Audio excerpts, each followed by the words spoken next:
салом бинандаи азиз ва хушҳолем ки боз ҳам бо хабарҳои тоза дар хидмати шумо ҳастем. ман шаълои абдулло давоми 10 дақиқаи дигар шуморо ҳамроҳӣ мекунам. имрӯз 12 август аст ва соат дар душанбе 11. сархати хабарҳо. русия 8 гумонбар ба ҷиноятро ба Тоҷикистон таслим кардааст. Барканорӣ ё ихтиёрӣ айб дар роҳбар аст ё корманд. ва муҳоҷирони ҷанҷолӣ эҳтимолан аз ҳаққи вуруд ба Русия маҳрум мешаванд.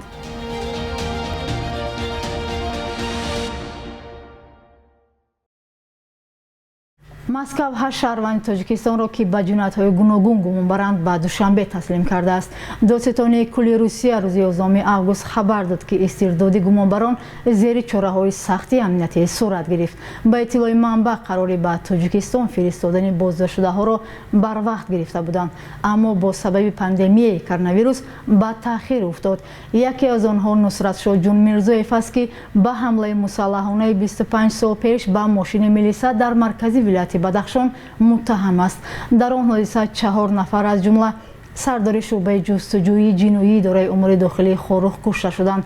Додситони кулли Русия мегӯяд Икромҷон Боронов ва Фирӯз Сафаровро ки ба қочоқи маводи мухаддир гумонбаранд низ ба Тоҷикистон фиристод. Даврон Бердиев ва Эмомалӣ Салимов ба фирор аз қисми низомӣ, Мирзоалӣ Давлатов ба ғоратгарӣ, Акмал Юнусов ба қаллобӣ ба маблағи калон ва Идрис Назаров ба лотукубӣ як ноболиғ муттаҳаманд. Мақомоти Тоҷикистон ҳанӯз дар бораи истирдоди 8 нафар аз Русия иттилоӣ надоданд. мавқеи муттаҳамон ва наздиконашон низ ба қазияҳо маълум нест. қарор аст онҳо дар Тоҷикистон муҳокима шаванд. дар гузашта Русия чандин шаҳрванди Тоҷикистонро боздошт карда пинҳону ошкор дар ихтиёри Душанбе гузоштааст.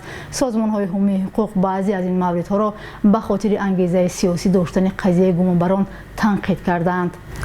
муҳоҷироне ки дар задохӯрдҳои оммавӣ дар қаламрави Русия иштирок мекунанд, бояд вурудашон ба кишвар умрбод манъ карда шавад. дар ин бора Пётр Толстой, муовини раиси Думаи давлатии Федератсияи Русия, дар пахши радиои Вести ФМ изҳор доштааст. ба гуфтаи ӯ, муҳоҷирони корӣ бояд на танҳо ҳуқуқҳои қонунӣ, балки масъулияти рафтори шахсии худро низ таъмин кунанд.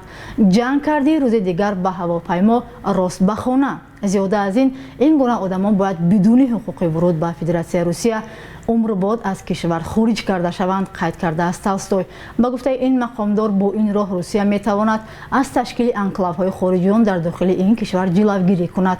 ном бурда вазъи Фаронсаро мисол овардааст ки дар он ҷо қувваи кории арзон аз Африқо меомад. онҳо анклавҳо гирифтанд ва дар баъзе минтақаҳо ки муҳоҷирон дар он ҷо зиндагӣ мекунанд, ҳатто намехоҳанд омезиш ёбанд ва ҳоло чунин тамайюлҳо дар кишвари мо пайдо шуда истодааст, гуфтааст ӯ. қаблан расонаҳои русӣ хабар дода буданд ки беш аз 100 хориҷие ки дар задохӯрдҳои оммавӣ иштирок карданд, аз Федератсияи Русия ихроҷ карда мешаванд. онҳо танҳо баъди 40 сол метавонанд ба кишвар баргарданд. вақтҳои охир дар Русия муноқишаҳо байни муҳоҷирон бештар ба мушоҳида мерасад. ҷангҳои оммавӣ гоҳ дар Москав ва дигар шаҳрҳо сабт карда шуданд.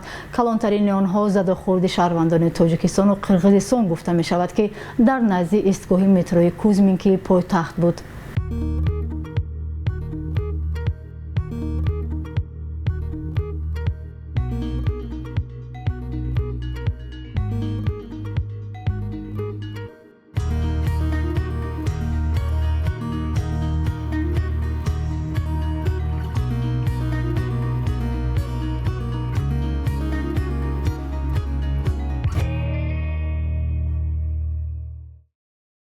нофаҳмӣ миёни кормандони мақомоти ноҳияи Ховалинг боиси аз кор рафтани чандин корманди ҳукуматӣ маҳаллӣ шудааст.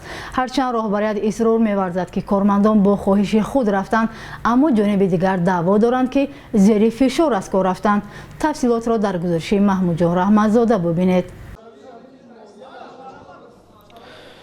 ҷанҷолу кашокаш миёни раис ва кормандони ҳукумати ноҳияи Ховалинг сабаби истеъфои раиси дастгоҳ ва баъзе кормандони он шуда, ин баҳс нишасти хабарии раисро ба ҳам зад. раиси ноҳия Маҷиди Муҳтадӣ сабаби барканории зердастонашро кӯтоҳ шаҳр дод.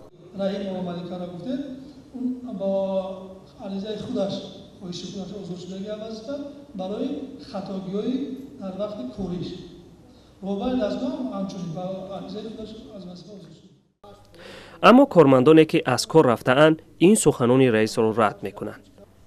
малика раҳимзода ҳанӯз 2 ҳафта пеш мутахассиси шӯъбаи умумии ҳукумати ноҳия буд. вай мегӯяд пас аз ситоиш шуданаш дар санҷиши дастгоҳи иҷроии президент зери фишори раис қарор гирифта барканор гаштааст. مجبور کردن که عریضه کنه انسان دیگه بگذاره دیگه معرفه بگذاره و دیگه بخش زنان متخصص بخش زنان جایی که بگذاره که متخصص بخش زنان دادم ما گفتم سبب شد بگین سببش گفت همین تغییری هم مکتوب ما گفتم اگر من نکردم شما مقصد ایشون که من کردم. аз малика раҳимзода раҳбари дастгоҳи ҳукумати ноҳия искандар бобоназаров баёнот талаб мекард. ҳоло вай ҳам аз кор рафтааст. сабаби барканориашро искандар бобоназаров низ ба фишорҳои раиси ноҳия бастагӣ медиҳад. ҳоло ҳукумати ноҳияи ховалин раҳбари дастгоҳ надорад. раиси он маҷидӣ муҳтадӣ ба саволҳои зиёд дар ин бора тоб наовард ва нишасти матбуотиашро тарк кард. кормандони барканоршуда аз болои раиси ноҳия то дастгоҳи президент шикоят карда хостори истеъфои ӯ шудаанд. дастгоҳ ба онҳо ҳанӯз посух надодааст. маҳмуҷон раҳматзода, озодӣ, ноҳияи ховалин. ҷанҷолии толибон рӯзи 11 август фурудгоҳи маркази вилояти қундузро дар шимоли афғонистон ишғол карданд. дар ҳамин ҳол тибқи гузоришҳо садҳо нерӯи амниятии афғонистон ба шӯришиён таслим шуданд. манбаъҳои радиои аврупои озод радиои озодӣ хабар доданд ки баъзе аз нерӯҳои амниятӣ тавонистанд ба ноҳияи алиободи қундуз ақибнишинӣ кунанд. сухангӯи толибон забиҳулло муҷоҳид дар твиттер навишт ин гурӯҳ назорат ба фурудгоҳро ба даст овард ва як навори видеоӣ нашр кард ки дар он гӯё саҳнаҳои ба сафи ҷангҷӯён пайвастани нерӯҳои ҳукуматӣ ба чашм мерасад. як узви маҷлиси маҳаллӣ ба франс пресс гуфт баъди зери назари толибон гузаштани аксар қисматҳои шаҳри қундуз дар рӯзҳои истироҳатии гузашта садҳо сарбозу ходими полиси афғон ҳамроҳ бо муҳимоти низомияшон ба сафи толибон гузаштанд. бо афзоиши қаламравҳои зери назари толибон дар як ҳафтаи охир президенти афғонистон ашраф ғанӣ ба маркази вилояти балх шаҳри мазори шариф рафт то ба қавли дафтари президент вазъи амниятии шимоли кишварро мавриди санҷиш қарор диҳад.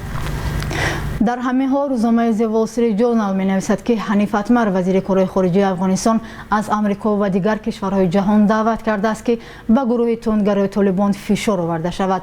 вазири умури хориҷии афғонистон хостори таҷдиди ҳарчи бештари таҳримҳои созмони милал алайҳи ин гурӯҳ шудааст, аз ҷумла манъи сафари роҳбарони ин ҷунбиш ба кишварҳои дигар. вай аз иёлоти муттаҳида ва дигар кишварҳо даъват кард ки таҳримҳо дубора барқарор шаванд, аз ҷумла манъи сафари роҳбарони толибон ба хориҷ аз кишвар.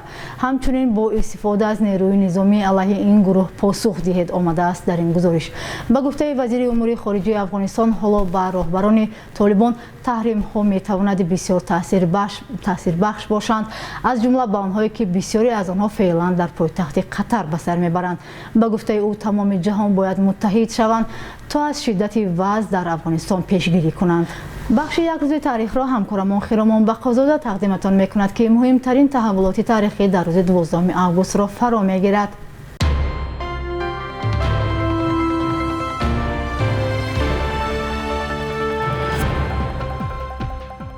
12 августи соли 2014 эрон гуфт 2 миллиарду 700 миллион доллари бобаки занҷонӣ, як соҳибкори зиндонии эронӣ ки барои фирор аз таҳримҳои амрикоӣ ба муомилаҳое даст задааст, дар Тоҷикистон нопадид шуд. дар изҳороти 2 рӯз баъдаш мақомоти тоҷик ин иддаоро рад карданд. даъвое ки боиси солҳои тӯлонӣ бад шудани робитаҳои фарогири сиёсиву иқтисодии Тоҷикистону Эрон шуд, то ҳол ҳалли худро наёфтааст. 12 августи соли 2015 Тоҷикистон ҳаммарзи иттиҳоди Авроосиё шуд ки ба узвияти он Қирғизистон, Қазоқистон, Русия, Беларус ва Арманистон дохил шуданд.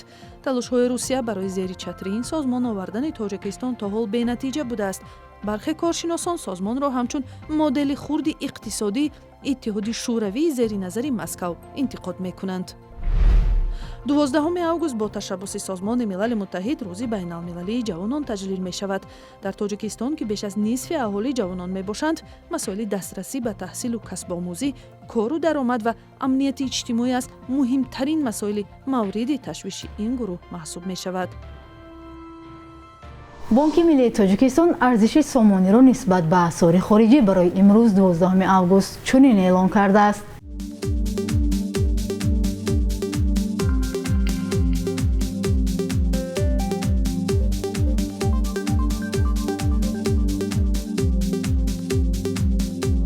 بیننده عزیز، این برنامه نویدی بامدادی بود که با تازه‌ترین خبر و گزارش‌ها تقدیمتان شد. امیدوارم روز خوبی خواهید داشت. خود را احتیاط کنید و خدا نگهدارتان.